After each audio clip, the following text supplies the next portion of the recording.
الحمد لله رب العالمين الرحمن الرحيم مالك يوم الدين إياك نعبد وإياك نستعين اهدنا الصراط المستقيم صراط الذين أنعمت عليهم غير المغضوب عليهم ولا الضالين.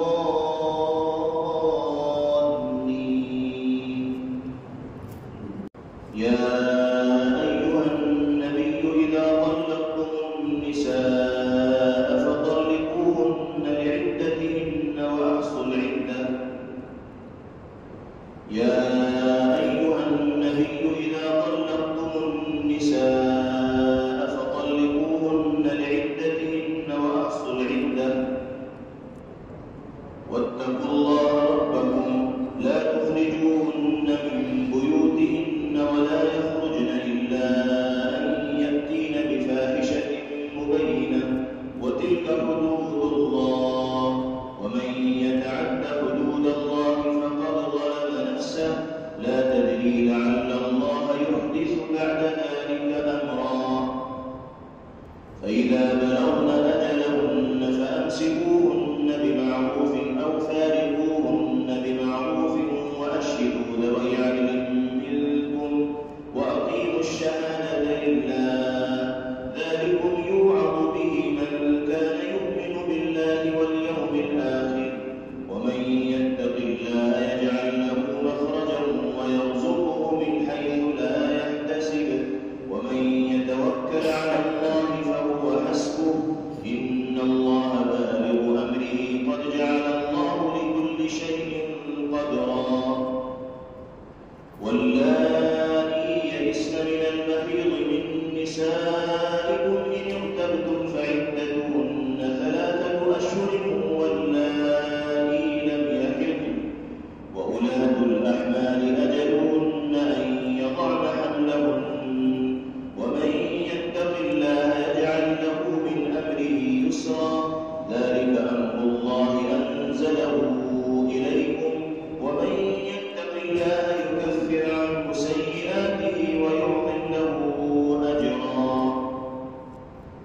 أسكنوهن من حيث سكنتم من وجدكم ولا تضاروهن لتضيقوا عليهن وإن كن أولات حمل فأنفقوا عليهن حتى يضعن حملهن فإن أرضعن لكم فآتوهن أجورهن واتمروا بينكم بمعروف وإن تعاسرتم فسترضع له أخرى لينفق ذو سعة من سعته ومن قدر عليه رزقه فلينفق مما آتاه الله لا يكلف الله نفسا إلا ما آتاها سيجعل الله بعد عسر يسرا. الحمد لله رب العالمين الرحمن الرحيم مالك يوم الدين إياك نعبد وإياك نستعين اهدنا الصراط المستقيم صراط الذين أنعمت عليهم غير المغضوب عليهم ولا الضالين.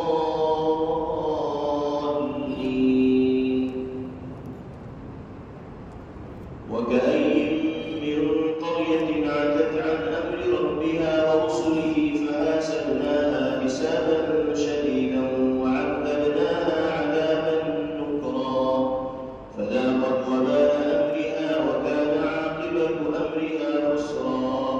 أعد الله لهم عذابا شديدا فاتقوا الله يا أولي الألباب الذين آمنوا قد أنزل الله إليكم ذكرا رسولا يتلو عليكم آيات الله مبينات ليخرج الذين آمنوا وعملوا الصالحات من الظلمات إلى النور ومن يؤمن بالله ويعمل صالحا يدخله جنات تجري من تحتها الأنهار خالدين فيها أبدا قد أحسن الله له رزقا.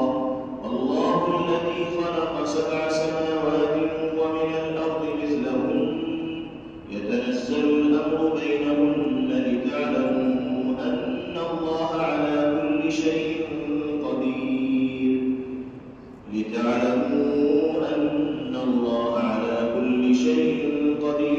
وأن الله قد أحاط بكل شيء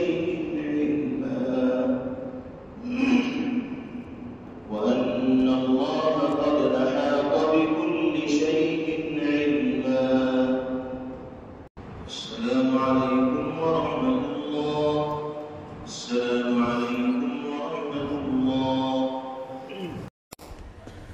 Thanks for watching. Don't forget to like, comment, share and subscribe to Al Wahid channel.